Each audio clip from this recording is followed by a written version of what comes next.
অনেক তো রাত হলো, আপনি খাবেন না? আপনি খেয়ে নিন, আমি পরে খাবো।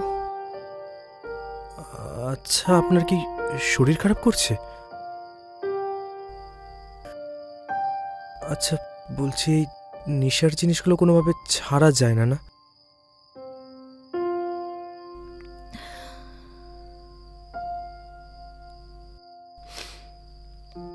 আমাকে একটু একা ছাড়বেন প্লিজ?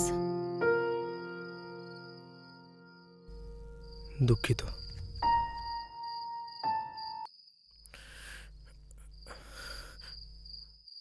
এ কি, আপনার গা তো জ্বরে পুড়ে যাচ্ছে। আপনি ঘরে চলুন। আমি না না, আপনি ঘরে চলুন, এখনই ঘরে চলুন। হ্যাঁ, আস্তে।